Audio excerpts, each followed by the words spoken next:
Hello, and welcome to another video. Today, I am going to be ranking the 6 Barrows crypts on a tier list because tier lists are cool and trendy in YouTube world.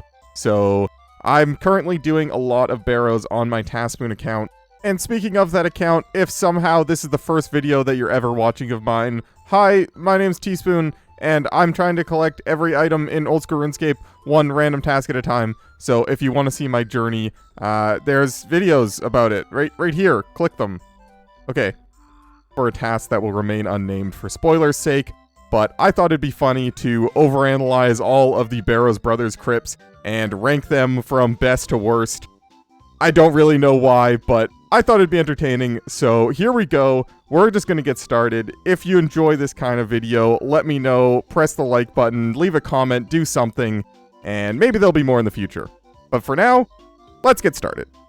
I'm just gonna go through each of the crypts one by one as I usually would on a Barrows run, and rank them as I go, starting with Darok. And the first thing to rank is the space in which you can dig to get into the crypt. Darok has a nice big square here, which is fairly close to the teleport spot, so I would say that's a plus.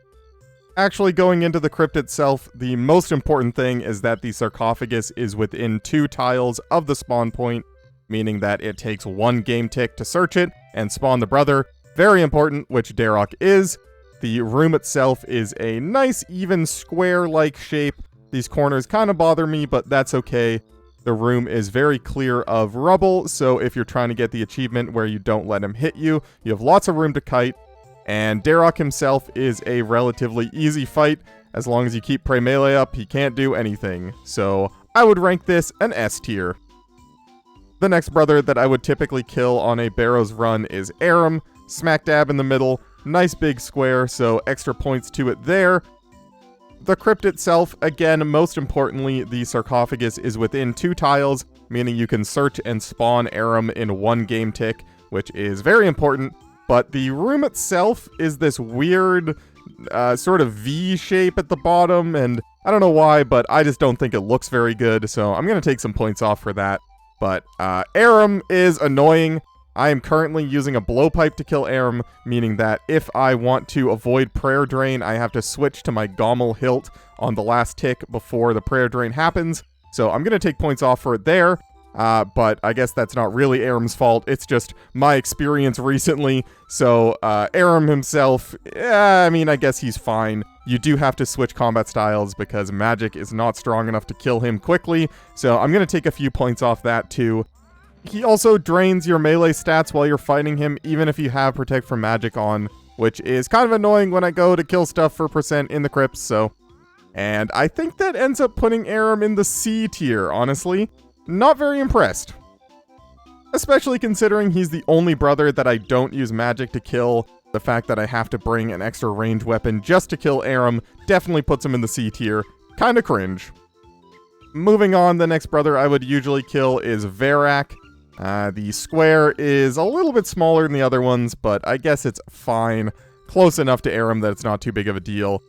The real deal breaker is when you come into the crypt, you can see the sarcophagus is 3 tiles away from the spawn point, meaning you need to spend an extra tick walking towards it to spawn Varak.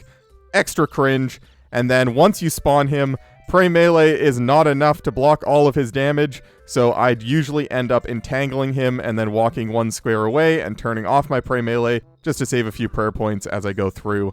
So 3 levels of cringe on this one. The room itself also has this weird shape over here, and this rubble blocking you up here, making it slightly more difficult to do the combat achievement that I was talking about earlier. So I would end up putting Varak in the D tier. I don't think any of the crypts are complete F, but this is as close as it comes.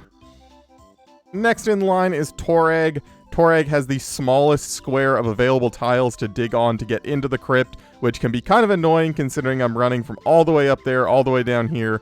Not that it really matters, but I will take some points off for that.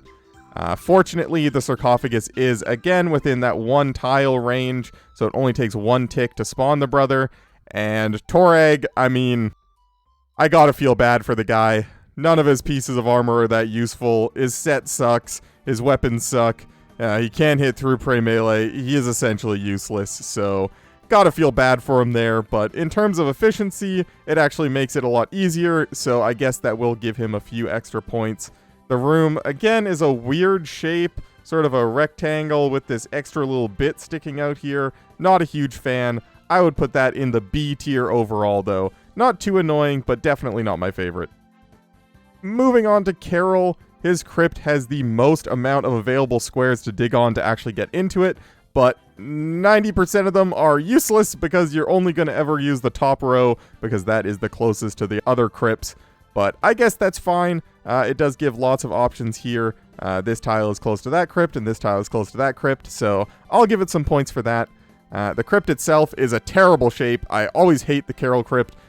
Mostly because, one, it is 3 tiles away, so again, it takes that extra game tick to spawn the brother, and then once you spawn him, he's actually not so bad. I just end up using magic to kill him. A lot of people will use their spec weapon on Carol, but his magic defense is just as bad as the melee brothers, so you can end up maging him pretty effectively. You do have to use prey range, but that is fine. The crypt itself is pretty bad. I mean, these corners being cut off just look so weird to me. I'm going to end up giving Carol a C, just for being slightly more annoying than the rest, but overall, I guess it's not the worst. And lastly, we have Guthin's crypt. The actual available squares to get into his crypt are okay, but because you don't actually use any of the ones width-wise, and you only really use these height-wise ones, it's actually fairly small. So I'm going to have to take a few points off for that. His crypt, or rather his sarcophagus, is also that 3 tiles away, so it takes 1 extra game tick to spawn him. So gonna have to take some points off for that too. But the actual room itself is immaculate, almost perfectly in this rectangular shape. Very little rubble on the outside to block you if you're trying to kite him for that 1 achievement. So big ups to you there, Guthins. The fight itself, again, you just turn on Prey Melee, and even if you don't, he doesn't hit that hard, and it's not too much of a concern. So, in the end, I think he deserves to go in the A tier. So yeah, that's the tier list. Feel free to let me know what you agree with or disagree with in a comment. I don't know why I decided to do that, but I hope you guys enjoyed. A while ago, I had an idea to do a tier list for all of the runecrafting altars, and I never got around to it, but when I was doing these Barrows runs, I thought it might be a fun idea, so there you go. If you want to see that runecrafting altar video in the future, maybe let me know, and I will do that as well. But for now, that's going to be it for this video. I have no more Barrows Brothers left to rank, so hope you guys enjoyed, thank you for watching, and I'll see you next time. Would have been so cool to get an item.